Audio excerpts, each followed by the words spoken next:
Senator Birmingham. Thank you, President. President, my question is to the Minister representing the Prime Minister, Senator Wong. I refer the Minister to the words of the late Harry Evans, the longest-serving clerk of the Senate, who said, and I quote, "The value of estimates hearings in improving accountability and probity of government has long been widely recognised. The hearings allow apparent problems in government operations to be explored and exposed and give rise to a large amount of information which would not otherwise be disclosed.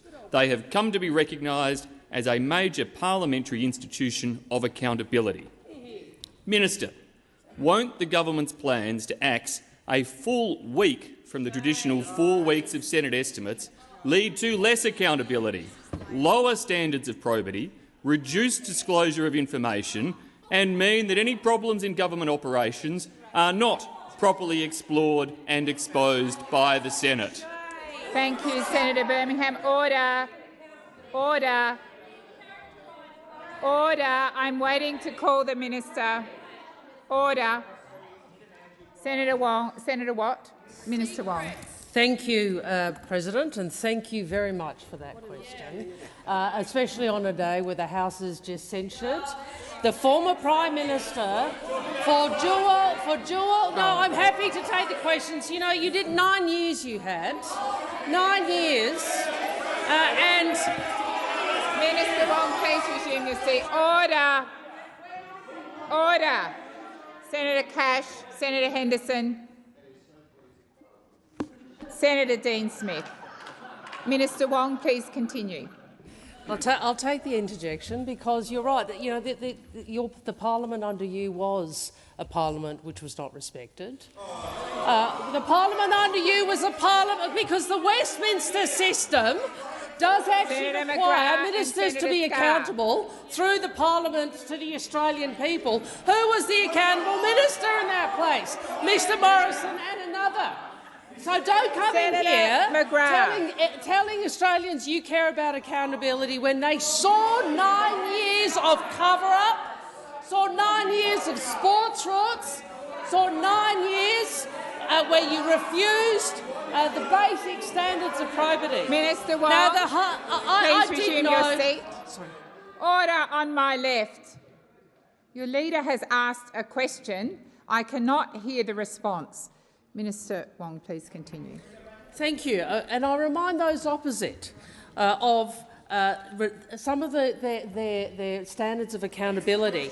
Changing the law to hide significant energy price increases from the Australian people until after the election. Refusing to release the State of the Environment report because it contained too much damning proof the environment was in a poor and deteriorating state. And of course, something that was refused to be answered in estimates, all of the sports rorts questions, which in estimates you never answered. Senator Wong. You never answered. Senator Wong. Now, what I would say to those Senator Wong. as those opposite would know, Senator I was Wong, a great... please resume your seat. Order on my left. Order. Senator Mackenzie, Senator Mackenzie, I've called the chamber to order. I expect to be able to hear the minister in relative quiet and to stop yelling louder than the minister is speaking. Minister, please continue. I knew Harry Evans and I had a lot of respect for him. And what I would remind those is additional estimate statements are associated with MyEFO. We have had a budget and we are having estimates associated with the budget. Your time has expired. Senator Birmingham, first supplementary. Thank you, President. Minister, Prime Minister Albanese has said again and again and again that the Australian people deserve transparency and accountability. Won't the axing of a full week of Senate estimates lead to less transparency and less accountability? How can the axing of this week be anything other than the Labor government taking an axe to government accountability and transparency? Order. Order. Minister Wong. I would invite those opposite, if they want to talk about accountability, perhaps consider some of what is being disclosed through the Royal Commission into Robodebt and the extent. Well, You know what? You know, it is really interesting. Order. You know, Senator Birmingham, aren't you a Johnny-come-lately? Aren't you a Johnny-come-lately to this issue of integrity? You were a Senator senior Birmingham. minister in that government. Did you have the spine to stand Senator up McGrath. and tell Scott Morrison he was wrong? Did you have the spine to tell up and tell Mr Taylor he Senator was wrong? Wong. You know, you're Senator always Wong. talking, aren't you? Where's the Senator spine? Wong. Show a bit of leadership. Everyone will know. Senator Wong. It's only Senator Wong, resume your seat. There's a senator. Order. Order. Order. I have a senator on his feet, and Senator McGrath. Senator Scarr. President, I think the Leader of the Government in this place should Senator Scarr, what is your point? directing comments through you, President, as opposed to gesticulating rudely at the member of the opposition and not referring to him Thank you, directly. Senator Scarr. Minister Wong, please continue. I remember how long they fought against an anti-corruption commission. I remember how long they fought against that. And now this man, who's a member of the leadership group, has the temerity to come in here and tell us about transparency. He's discovered it. Now he's on that side. Everybody knows no leadership, no backbone, and Johnny come lately on transparency. Thank you, Minister Wong. Your time has expired. Senator Birmingham, second supplementary. Order. Senator Birmingham, please resume your seat. Order. This is a most disorderly start to question time, and I'm going to ask those on my left and my right to listen with respect. Senator Birmingham. President, together with Senators Babet, Hanson, Lambie, Pocock, Roberts and Tyrrell, I have just written to Senator Wong and Minister indicating that we do not accept the arguments put forward by the government to defend its cutting of Senate estimates, and that we will not be in a position to support the proposed sitting schedule for 2023. If, as you say, you're all for transparency, accountability and respect of the parliament, will you listen to the crossbench senators and the opposition and revisit your decision to axe this estimates week? Thank you, Senator Birmingham. Senator Wong, please wait for the call. Senator Wong. Thank you, President. It's interesting how quickly conventions which we observed for 9 years are junked by those opposite. No, let me just finish this. For 9 years, the Greens moved amendments to your sitting pattern, which we never supported. Oh, it didn't take you very long, did it? Didn't take you very long. There are a few other conventions in this place if you want to go down this path. There are a few other conventions that we can go down this path. My additional estimates are for the purpose of examining the estimates from MyEFO. That is actually what they are for. And we have. Do you want? Order. Senator Cash, I'm calling your side in. Senator Watt.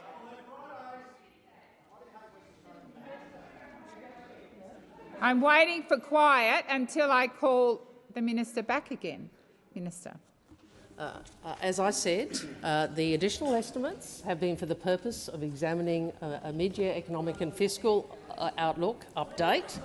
A technicality, it's because constitutionally the budget appropriate. Would you like to answer the question? Maybe, Senator, you didn't answer the questions in government. Would you like to answer them now? Thank you, Minister Wong. Your time has expired. Before I call you, Senator Dodson, it would seem to be an appropriate time to draw to the attention of honourable senators the presence in the gallery of Sex Discrimination Commissioner Kate Jenkins, Chair of the Parliamentary Leadership Task Force Kerry Hartland and the Secretariat. On behalf of all senators, I welcome you to the Senate. Senator Dodson. Senator McGrath, I have a senator waiting to ask a question. Senator Dodson. Thank you, President. My question is to the Minister representing the Prime Minister, Senator Wong. Can the Minister update the Senate on the findings of the Closing the Gap report? Minister. I thank Senator Dodson for his question. I thank him for his leadership in this parliament and his leadership for Australians, First Nations peoples and non-Indigenous Australians for decades. Today, the Prime Minister tabled the Commonwealth Closing the Gap Annual Report 2022, and regrettably, deeply regrettably, the progress is mixed, with only 4 out of the 9 targets for which we have updated data being on track. There is some good news, some areas where we are on track. More than 89% of babies are being born with a healthy birth weight. That is on track. 96.7% of children were enrolled in preschool in 2021, also on track. But there has been unacceptably slow progress in other areas, and some metrics have gone backwards. This includes children being school-ready, rates of incarceration, the number of children in out-of-home care and deaths by suicide. For the majority of socio-economic targets, there is little new data available to reliably track trends. Work has started to improve this data, so we will have a clearer picture of how we are tracking in future years. But I think we are all obliged, on all sides of this chamber, to recognise that decades of inadequate government policies have failed First Nations people and have failed to close the gap. We must reverse the entrenched inequality, disadvantage and structural racism faced by First Nations peoples. And we on this side of the chamber, and I hope all across the chamber, are committed to doing this, to ensuring sustained progress over the life of the 2020 National Agreement and the Commonwealth Closing the Gap implementation plan. It is clear that the Closing the Gap architecture can only work if we work together, when there is coordinated efforts from all jurisdictions, and most importantly, in genuine partnership with First Nations peoples. It is only when Aboriginal and Torres Strait Islander peoples... Thank you, Minister. Your time has expired. Senator Dodson, first supplementary. Thank you, President. Can the Minister outline how the government is working to accelerate progress towards closing the gap? Thank you, Senator Dodson. Minister. Thank you, Senator Dodson, and thank you again for your contribution to the government's commitments in this area. They include, in the October budget, $54 million for 500 First Nations health workers and practitioners, $164 million for vital health infrastructure, $33 million to make early education more accessible, and $100 million to improve remote housing, particularly in the Northern Territory homelands. And importantly, and I know Senator Dodson has spoken about this, $81 million in around up to 30 community-led justice reinvestment initiatives to seek to divert young people from the criminal justice system and to reduce crime. President, we must do more. We must do more, and I think what is the compelling message from this report is why it is so important for First Nations people to be heard and to be part of designing and delivering the solutions to this disadvantage. Senator Dodson, second supplementary. Thank you, President. Can the Minister outline how the Voice to Parliament supports the objective to close the gap? Thank you, Senator Dodson. Minister. So-called solutions conceived in Canberra and imposed on communities without consultation are more likely than not to end in expensive, ineffective and even counterproductive failure. This is what the Prime Minister said today. But when a government listens to people with experience, with earned knowledge of kinship and country and culture and community, when we trust in the value of self-determination and empowerment, then the results are always better. And that, at its core, the Closing the Gap report asks us if we're going to continue to do the same thing whilst expecting a different outcome. The Uluru State from the Heart had a humble request at its core. We seek to be heard. It is the same message that we see in this report today. Why it is so important for that hand outstretched, which is the Uluru Statement from the Heart, to be met generously by all Australians. Thank you, Minister. Senator Little. President, my question is to the Minister representing the Minister for Government Services, Senator Farrell. I refer to media reports today that over 1,000 contractors have been axed with little notice, just 26 days before Christmas, with employees quoted as saying, "It's not great to get this kind of news right before Christmas." Is this what the government means when they say they want secure jobs for all Australians? Good question. Thank you, Senator Little. Minister. Thank you, President, and thank Senator Little for her question at this time. A number of commercial ICT contracts at Services Australia have recently ended their terms, and the impacted contractors will end in line with the relevant terms and notice period. So, in other words, these contracts were coming to an end in accordance with the terms of the contracts, and the government, and in particular Services Australia, have applied the terms and conditions that relate to those contracts. These ICT providers have supported Services Australia to significantly bolster the ICT systems to meet unprecedented demand on our systems and services during emergencies such as the pandemic, and we do thank them for their support. Well, I'll take that intervention. These were contracts. These were contracts that were freely entered into by the former government. They were freely entered into by the former government. There was a set of terms and conditions, and the government is simply complying with those terms and conditions. Now, I've had some experience of what you did with ICT contracts, and I'd like to refer to the PEMS contract, which I am... Thank you, Senator Farrell. Your time has expired. Senator Little, first supplementary. Thank you. So clearly you didn't mean them. Given the significant number of job losses, can the government guarantee there will be no reduction in access to services or an increase in any backlog of claims by this decision? Thank you, Senator Little. Minister. I didn't finish my... Thank you, President, and thank Senator Little for her question. I've actually seen what you've done with ICT contracts, and the perfect example is the PEMS contract, a contract that was supposed to deliver services for members of Parliament. Originally cost $48 million, now up to $66 million and counting, and it's now been referred to the... Minister Farrell, please resume your seat. Senator Little.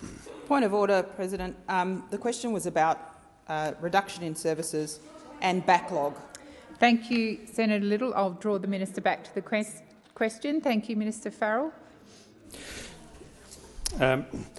Look, I'm not... Thank you, President, and thanks for that clarification from Senator Little. Essentially, Services Australia consists of a workforce that's made up of the Australian Public Service staff.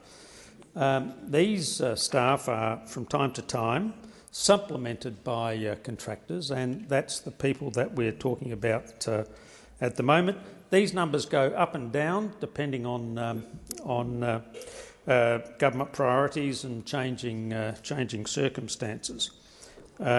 And between... your time has expired, Senator Farrell. Senator Little, second supplementary. Thank you. Senator Farrell, can you confirm that none of these contractors were working on cyber security programs and projects which would deal with vulnerable Australians' data, and that this decision will not see any reduction in the protection of their data? Thank you, Senator Little. Minister Farrell. Thank you, President, and thank you, Senator Little. Obviously, this is not my own personal portfolio.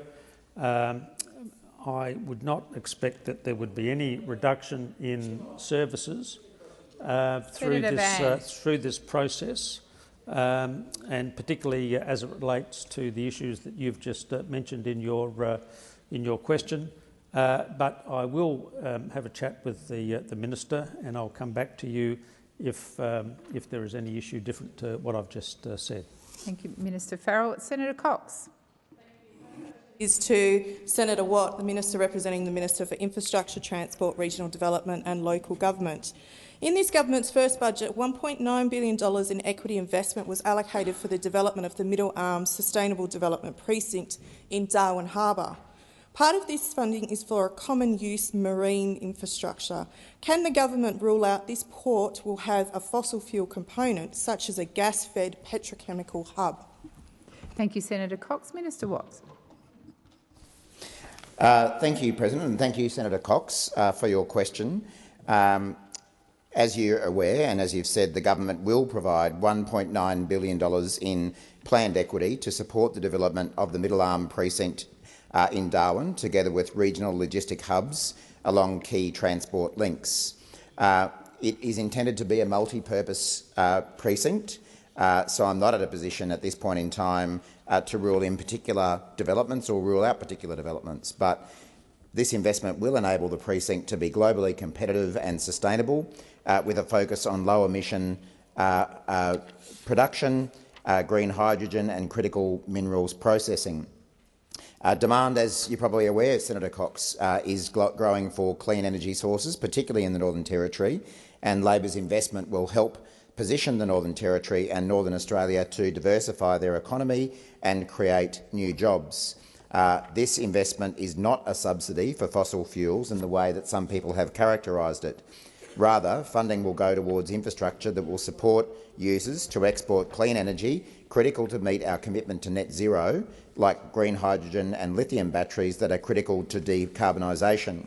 Now, particularly in my previous role as Shadow Minister for Northern Australia, I spent a lot of time in the Northern Territory with my good friend Senator McCarthy, along with the House of Representatives members from the Northern Territory, Luke Gosling and Warren Snowden, the former member, and now Marianne Scrimgeour. And I know they are passionate advocates for the Northern Territory to diversify the economy up there and to take advantage of some of the incredible natural and mineral resources that the Northern Territory has. There are extremely exciting projects in the offing in the Northern Territory in that clean energy space, and I think they offer an opportunity to produce lots of very important jobs for that part of the country. Thank you, Minister Watt. Senator Cox, first supplementary. The Northern Territory Government's investment website recently changed its description of the Middle Arm project by deleting references to petrochemicals. Did the federal government ask for this public information to be in fact edited?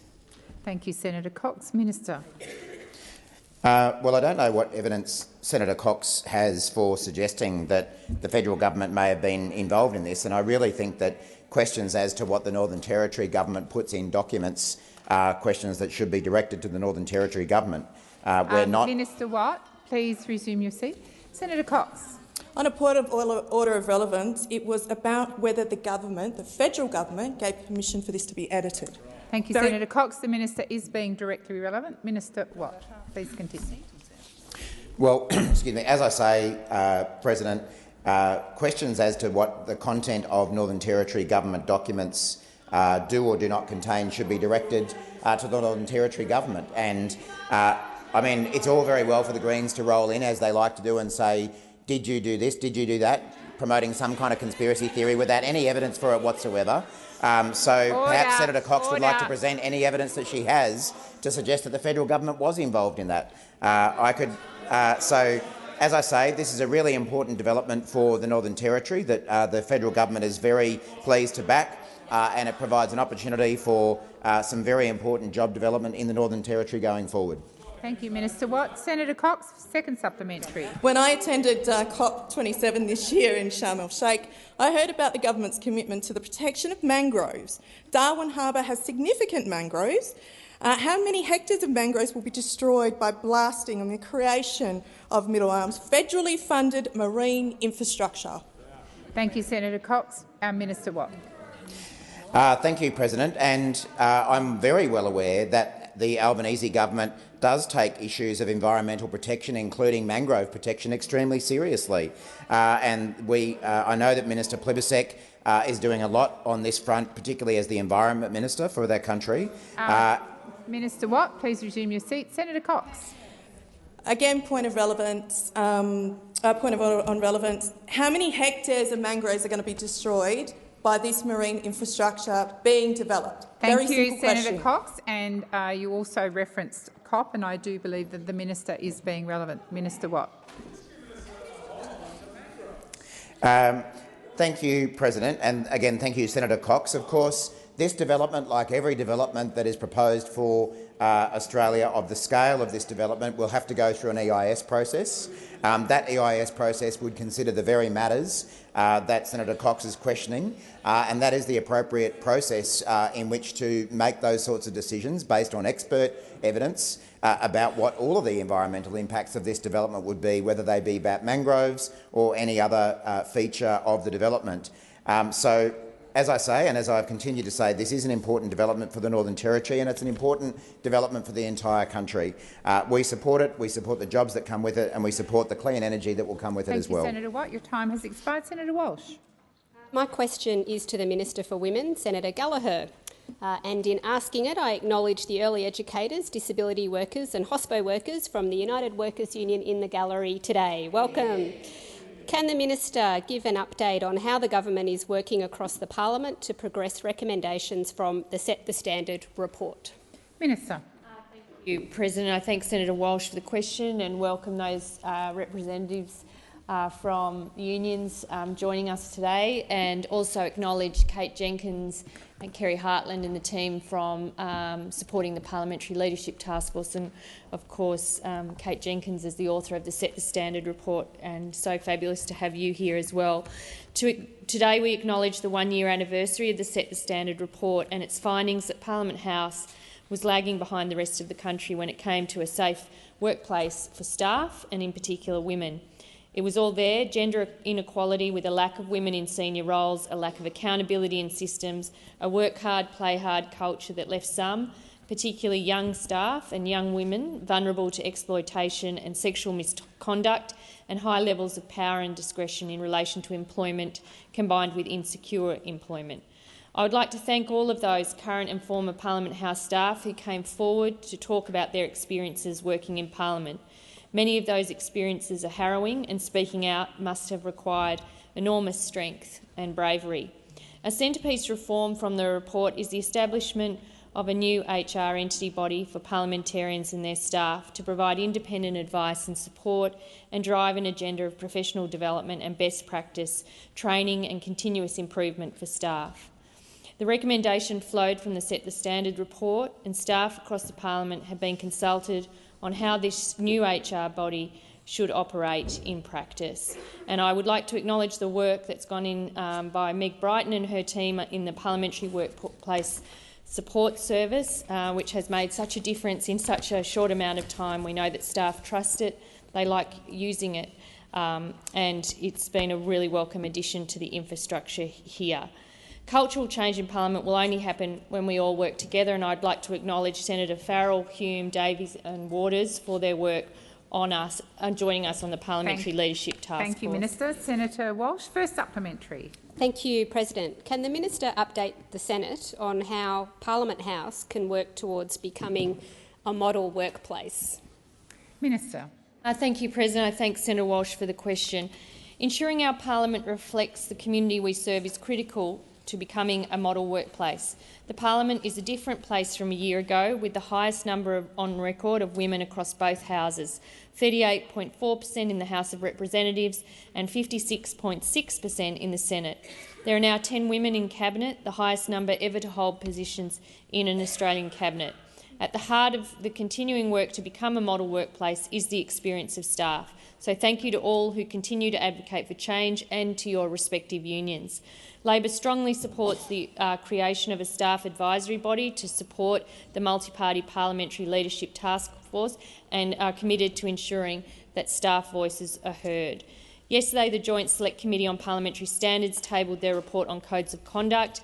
This represents a historic milestone for the Parliament, and I acknowledge the Deputy Speaker in the other place for her leadership as Chair of the Joint Select Committee. Thank you, Minister. Senator Walsh, second supplementary.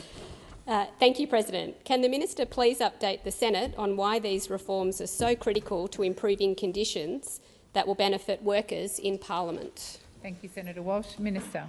Thank you. Well, we strongly believe that Parliament and the workplace in Parliament should lead the country in terms of culture and standards. And we also want to attract the best and the brightest to work in Parliament House. We want to retain them and we want to ensure that they have a positive work experience in this building. Too many bright and hard-working people left with their careers cut short, their mental health affected after experiencing bullying and sexual harassment after working in Parliament House. We will only achieve the best outcomes for the Australian people if we have a safe and a supportive workplace for those that serve the public. The Parliament has already passed laws to clarify workplace protections and make clear that Age Discrimination and Disability Discrimination Act applies to MOP staff. The implementation of the MOPS Act review will drive systemic change for staff and deliver a professional and modern employment framework, and every one of us has a responsibility to ensure that we achieve what we're setting out to do. Thank you, Minister. Senator Hanson. My question is to the Minister representing the Minister for Health, Senator Gallagher. Contrary to the claims of Labor Senator Pratt this afternoon, clinical evidence shows that puberty blockers and cross-sex hormones used to treat adolescents diagnosed with gender dysphoria cause negative long-term health outcomes such as reduced bone density and impaired fertility. Does the Albanese government support these treatments being administered to young Australians? Thank you, Senator Hanson. Minister. Thank you, President. I thank Senator Hanson for the question. I didn't hear what Senator Pratt, what her contribution was earlier, but I know that she understands this issue and she has a level of knowledge that probably exceeds most people in this place on the subject. And so even without knowing her comments, I have no problem aligning myself with them. I would also say that on this issue with which I have talked to Senator Pratt and she has educated me, I take that unusual step. On the broader question which you raised on gender dysphoria and the Albanese government's position on it, our position is that every child and every young person should have access to all of the necessary supports that they need to ensure they access appropriate health care regardless of the reason for which they might be seeking that care. That is our position. That is a responsible, mature position. This is a matter between young people, their families and the treating health professionals, whatever they might be, doctors, psychologists, other health professionals. That is the position that we would take. We also think that every time issues around this get raised, people listen and they hear and it affects them. And so we also think that there should be a level of responsibility in this chamber to deal with these matters sensitively and carefully because young people's well-being depends on it. Thank you, Minister. Senator Hanson, first supplementary. Minister, in reference to your comment saying that children and parents are listened to, I'm sorry, talk to the mothers of these parents who have had these puberty blockers. They have no say whatsoever. They're listening to children under 18 years of age. Senator they have no say in their children. Do you have a question? The Daily Telegraph newspaper last weekend reported tenfold increase in Australian adolescents presenting the public gender clinics for treatment for gender dysphoria over the past 8 years. Will the Minister please explain to the Senate what the Albanese government will do to understand this alarming increase? Minister. Thank you. Well, I'm not familiar with the article that Senator Hanson refers, but I would go back to my original answer, which is that if young people and their families are seeking support and assistance for health care and health advice through whatever means, if there is an increase in that, that is not necessarily, in fact, that's not a bad thing. I mean, we want people to be accessing the services and care, health care, legal advice, mental health support, whatever they need, in order to get the services they want and need and should receive. These are really, really difficult and complex situations that young people are navigating, and they need access to the full range of support. If they are accessing those services, then good on them. And I hope their families are getting the right support as well, and that they are able to receive the care that they need from a country that provides that kind of service for them. Your time has expired. Senator Hanson, second supplementary. Thank you. As responsible leaders, we all want the best evidence-based outcomes for young Australians. Will the minister support the referral of these matters for inquiry so the Senate may investigate the causes of this increase in gender dysphoria and explore the long-term health impacts of puberty blocker and cross-sex hormone treatments on Australians' young people? Regardless of the fact of what Senator Pratt has said, it is about having an inquiry so all Australians can hear what's being said by parents, by children, by the medical profession as well. Thank you, Senator Hanson. Your time has expired, Minister. I understand that's a motion that will be moved later today, and our voting intention will be made clear when that question is put. I haven't specifically looked at the referral closely. It doesn't fall under my area of responsibility at this stage, but we will have a voting position that is clear on that. But again, I would say these are not necessarily matters that the Senate is best placed to determine on access to healthcare services. We would ensure, I think the responsibility of the federal government is to make sure that the service system is there and that young people and their families are able to use them if they need to in a whole range of healthcare circumstances. Senator Cadell. Thank you, President. My question is to Minister Wong, the Minister representing the Prime Minister. Minister, I refer to the secret Labor government report based on October data titled Estimated Impacts of CFPS, coal-fired power stations, and associated mine closures in the Australian today. Is it correct that this report models regional job losses in the Hunter, projected unemployment, loss of income to local communities, loss of taxation revenue, and loss of household consumption expenditure in local communities? And when will the Minister and the government release the report in full? Thank you, Senator Cadell. Minister Wong. Thank you, President, and thank you to the Senator for the question. I regret to admit that I may not have read every report in The Australian recently. I find it often better to be selective about what I read. But I would make this point. What we saw under the last 9 years in the electricity sector is that we saw, I think it was 4 gigawatts of dispatchable power exit the system, only 1 gigawatt to come in. We saw decisions made by the market. Minister, please resume your seat. Senator Cadell. Point of order on relevance. This is about a specific government report. Thank you, Senator Cadell. Your question was extremely wide-ranging, and it also referred to a report in the Australian... Order! Order! It's not a debating point. You also referred to a report in the Australian and asked the Minister to comment that. Minister, please resume. I was simply making the point that there have been already closures and the market refusing to invest in coal-fired power because of the lack of policy certainty. And I appreciate the tone with which the Senator asked the question, so I'll try not to divert into the response which talks about the last 9 years. But I would make the point that we do believe providing the market with certainty around transition is important. That is the lowest cost way for this transition to occur. Unlike, those on this side actually think you try to get the market to work rather than having taxpayers' fund prop up coal-fired power, which was the position that some on the other side argued.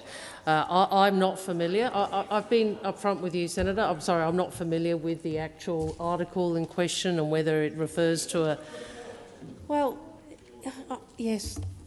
Okay, I don't read every article in The Australian, Senator Mackenzie. I apologise.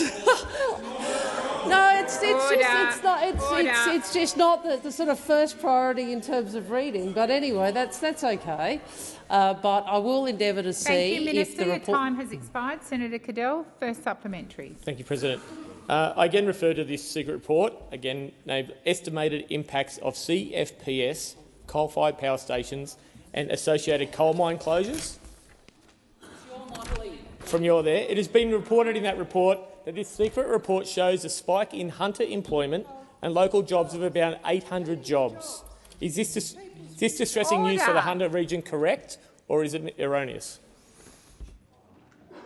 Minister Wong. Well, I'm not accepting the assertion around secret report in an article that I have been upfront with you, Senator Cadell, I have not read. But I can say to you that the worst thing for communities is a lack of... Senator Wong, please resume your seat. Senator Cadell. I seek leave to table the... Senator is seeking leave to table a newspaper article. Is leave... No. Report. I think the answer is no, Senator Cadell. I want to keep it secret. Minister Wong. Well, there is a... if you Order. Order. There is... Order. Can I keep talking, or would you like to make Minister, please continue. We're always so pleased when you and Senator Rennick make a contribution, Senator Van. What I was going to say to you, Senator Cadell, 2 points. One is that there is a usual process for consideration of tabling, which we will observe as a courtesy and a convention.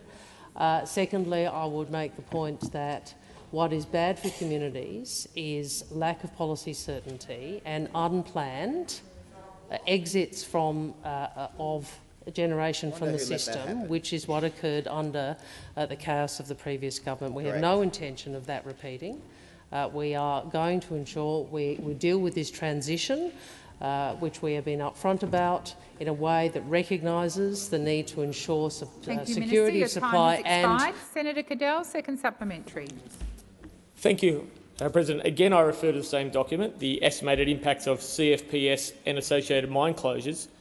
Minister, can you confirm that it's correct that the report is modelled on the assumption there will be a loss of 30% of income for coal-fired power station workers and mine workers in the Hunter? And is the Hunter region the sole focus of this report, or is it wider? And is the government got job losses across Australia?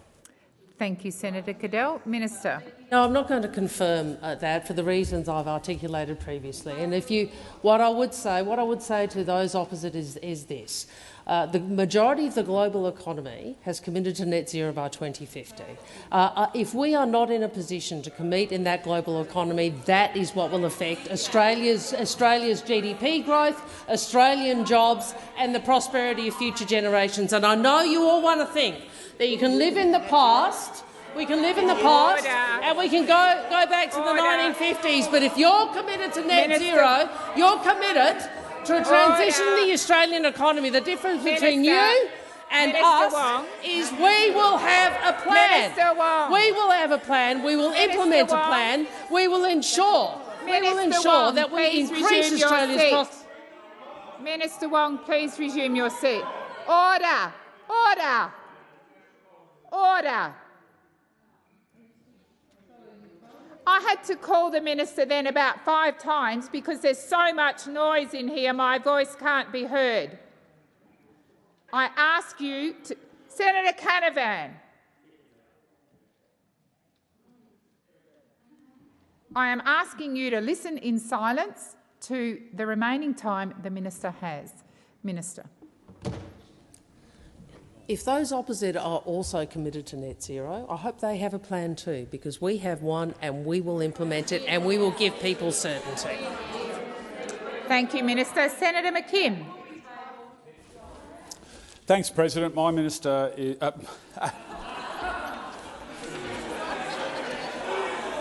That could actually be a Freudian slip. That could be a Freudian slip. Senator Scarr. Order.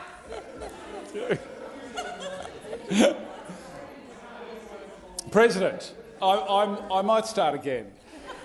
My question is to Minister Watt, representing the Minister for Home Affairs, and despite the jovial start, it is a serious question, Minister. According to the Department of Home Affairs, There are 92 people who arrived by boat to seek asylum in Australia still stranded on Nauru. It seems from answers in Senate estimates this week that the government has no idea how many have been left to languish in Papua New Guinea and, in fact, couldn't care less. But I can inform the government that that number is 94. Minister, it's been almost 10 years since a Labor government first exiled those people offshore. Why will your Labor government not offer those 186 people temporary resettlement in Australia so they can be cared for and supported here while arrangements are being made for their permanent resettlement in a third country? Thank you, Senator McKim. Minister Watt. Thank you, President, and thank you, Senator McKim. This is a very serious question, and I don't think that any Australian is happy about the fact that people have been in detention offshore for as long as they have. But our government was very clear going to the election that our policy in relation to people on Nauru was that we would support third country resettlement, and that is something that we said a very long time before the election. And the fundamental problem here is that it took so long for the former government to do anything about the resettlement of these people. I mean, we all remember the years that an offer was on the table from the New Zealand government to resettle people from Nauru, and it didn't happen. If the former government had taken up that option of resettling people in New Zealand, we should have been in a position where no one was still in Nauru. But of course, that was not taken by the former government, and that offer from New Zealand remained unanswered.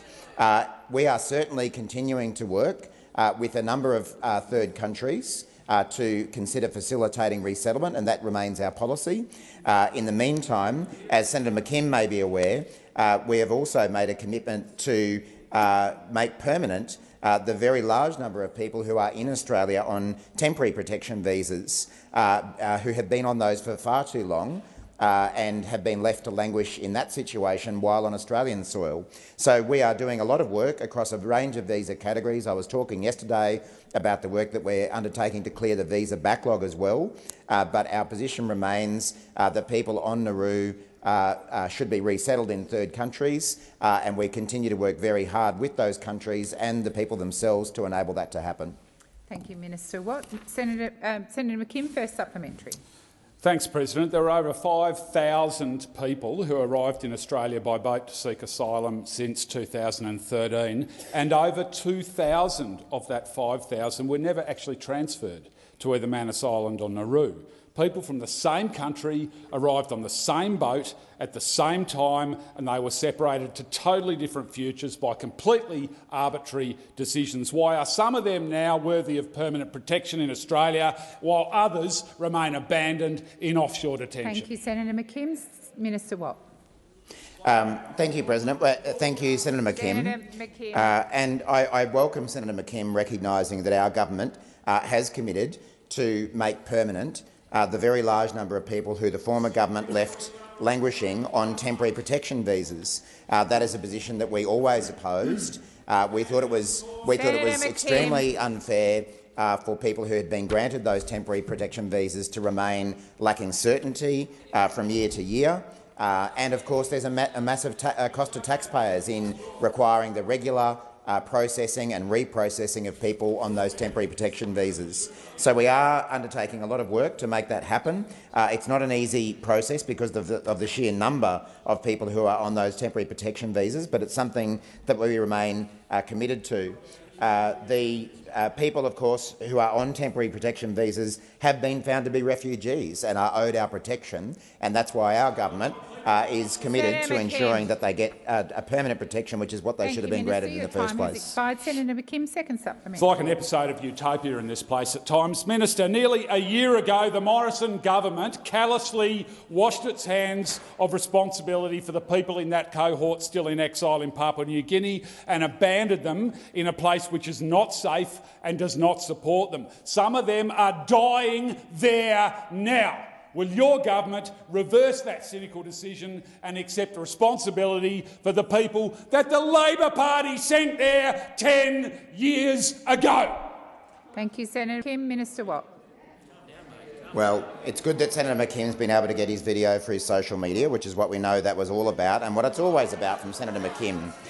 Because if Senator McKim was actually genuinely concerned about these issues, he'd be working with our government to assist us to implement the policy that we took to the election. But we know it's never about the facts, it's never about the substance with the Greens.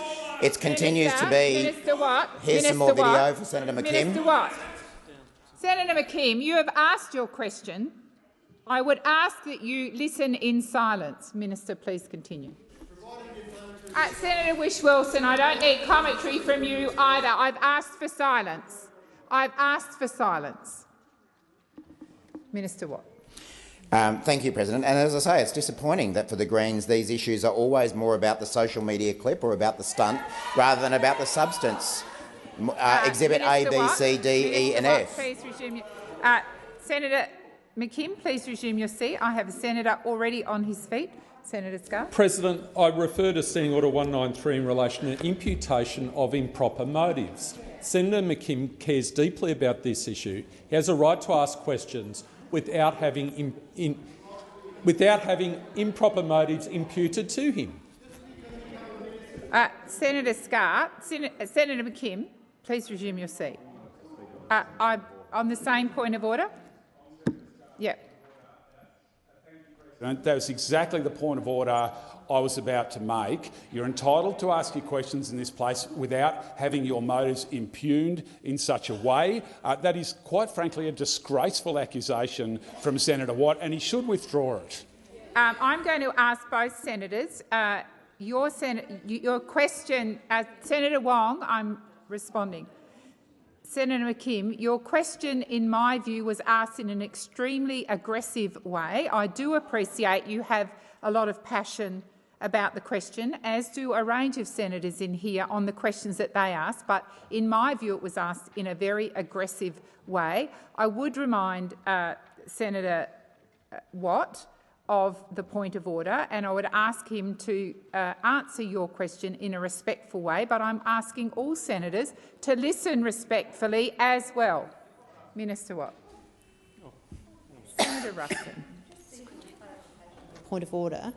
The fact that the question was asked as to whether the motives of the asker of the question were impugned by the comments by the minister, are you actually not requesting for him to withdraw that imputation? Senator Ruston, what I heard was that Senator Wong.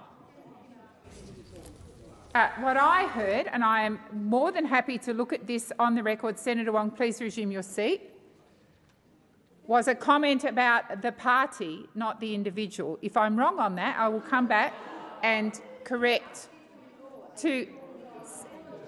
I have ruled on that. I don't, Senator Hanson-Young, I will come to you. I will come to you. I've got Senator Scarr on his feet. So just so that I'm clear, what I heard was a reference to the Greens.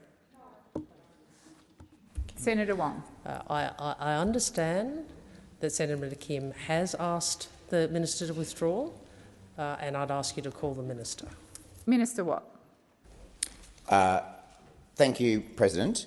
I withdraw any imputation against Senator McKim that I may have made, but the point I'm trying to make is these are very serious issues, and Senator McKim knows that not only I but every member of the government takes these issues very seriously, and that's why we have been putting so much effort into both third-party resettlement since taking office and also the processing of people, thousands of people who were left languishing on temporary protection visas when we took office. We will continue to do that, and we don't need the sort of performances that often are undertaken in this chamber by the Greens. Your time has expired. Senator Bilyk. Earlier this week I met with participants in the Pacific Australia Emerging Leaders Summit. My question is to the Minister for Foreign Affairs, Senator Wong. Can you tell us how the Albanese Labor government building stronger partnerships with the countries of the Pacific family and the Pacific region as a whole is going? Thank you, Senator Bilyk. Minister. Minister Wong, it's your question. I apologise. I was distracted by a discussion with the leader. I regret. I will. Would you mind repeating the question, and I'll make sure there's additional time post 3 o'clock. Thank you, Minister. Senator Bilyk, please Thank repeat you. the question. My question is to the Minister for Foreign Affairs, Senator Wong. Order. Order. Earlier this week, I met with participants in the Pacific Australia Emerging Leaders Summit. So can you tell us, how is the Albanese Labor government building stronger partnerships with the countries of the Pacific family and the Pacific region as a whole? Thank you, Senator Bilyk. Minister Senator Wong. Bilyk, and I apologise that Senator Birmingham and I was so engrossed that I didn't hear a question that I had, in fact, spoken with you about the importance of asking, and I acknowledge, and I will come to them, those members of the Pacific family who are here today in the gallery. We are seeking to build a stronger Pacific family by showing up and listening, by acting on climate change and by boosting our security cooperation and development assistance. The government's investment in maritime security, climate action, labour mobility, health and education will help our regional partners become more economically resilient, develop critical infrastructure and provide their own security. The investments the Albanese government has put in place will deliver on our commitments to build a stronger and more united Pacific family and a peaceful, prosperous and resilient region. As Foreign Minister since the election, I've had the privilege of undertaking 7 separate visits to the Pacific, visiting 11 countries and, importantly, attending the Pacific Islands Forum in Fiji with the Prime Minister and Minister Conroy, the Minister for International Development in the Pacific. In addition, the Deputy Prime Minister has visited PNG, Nauru, Tonga and Fiji, where he signed a landmark Status of Forces agreement. Minister Conroy has visited Fiji, PNG, Solomon Islands and last week attended the first in-person Pacific Community Ministerial Conference, SPC, since the onset of the pandemic in Vanuatu. Australia is a proud founding member of the SPC, which is the largest scientific and technical regional organisation in the Pacific. For 75 years, SPC has brought the Pacific together in the Pacific way for members to achieve our shared ambitions and face our shared challenges. I know Minister Conroy was so pleased to represent Australia in this important forum. Thank you, Minister. Senator Bilyk, first supplementary. Thank you. How is the Albanese Labor government responding to the needs and the priorities of the Pacific family? Minister. Thank you to Senator Bilyk. And one of the things that we have been very focused on communicating is that our partnerships in the region will be guided by Pacific priorities. Communities and leaders across the Blue Pacific have been clear about the impact of the 3 Cs. This was part of the discussion at the Leaders Forum at the Pacific Island Forum, Leaders discussion. The 3 Cs, climate, COVID and contest.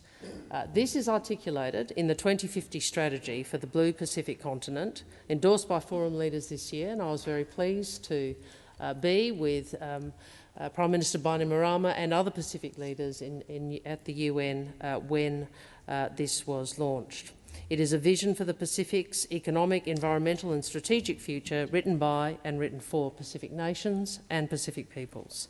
At the heart is a simple concept that the Pacific knows best what its priorities are and how to achieve them. Thank you, Minister. Senator Bilyk, second supplementary. Thank you for that answer. Minister, how is the Albanese Labor government elevating Pacific voices on the world stage and supporting Pacific emerging leaders? Minister Wong. Thank you. When it comes to climate action, the nations of the Pacific have led the way for a long time, and I remember as Climate Minister being struck by the power and sincerity of the voice of Pacific Island nations on climate change, well ahead of where the domestic debate was in Australia. They have called on us to act and we have heard them and we have responded, and we are honoured that all Pacific Island Forum governments have support Australia's bid to co-host with the Pacific COP31. How we deal with the climate crisis now is central to the future we leave young people and future generations. So I want to acknowledge and welcome the impressive group of Pacific scholars and researchers joining us here today. I pay tribute to the work you are doing to chart a course for your own futures and the futures of our shared region. Young leaders from Fiji, Samoa, Aotearoa, New Zealand, Papua New Guinea, Kiribati, Tonga, Solomon Islands, New Caledonia have been participating in a colloquium through ANU, and we welcome you here today. Thank you, Senator Wong. Your time has expired. Senator Dean Smith. Thank you very much, President. My question is to the Minister representing the Treasurer, Senator Gallagher. During the federal election campaign, the now Prime Minister and now Treasurer promised there would be no changes to Australia's franking credits regime. In January 2021, he said, "I can confirm Labor will not be taking any changes to franking credits to the next election." Does the recent budget measure titled "Improving the Integrity of Off-Market Share Buybacks" involve changes to franking credits? Thank you, Senator Smith. Minister Gallagher. Thank you. The measures that were announced in the budget are completely unrelated to the proposed changes to dividends in the 2019 election, which, as those in this place knows, we did not take to the 2022 election. Senator Smith, first supplementary. Is it correct that this budget measure will see retirees and investors pay $550 million in extra tax? Thank you, Senator Smith. Minister. I'll refer the member to the figures outlined in the budget papers. Thank you, Minister Gallagher. Order. Order. Senator Smith, second supplementary. President, the budget measure clearly says $550 million Smith, is this your in second extra supplementary? tax. Was that your second supplementary? No, it wasn't. I invited you to make your second supplementary. Thank you, President. Minister Wong. She's got a thing. Order. Jared. Order. Jared, she's got a thing for you. Is that Senator Standing Smith. Order 193?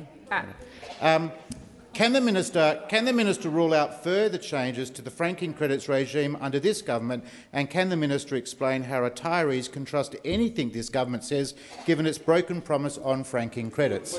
Thank you, Senator Smith. Minister Gallagher. There's no broken promise on franking credits, and the measures that the government has agreed to around focusing on tax loopholes have been announced in the budget. Thank you, Minister. Senator Wong. I ask that further questions be placed on notice. Thank you.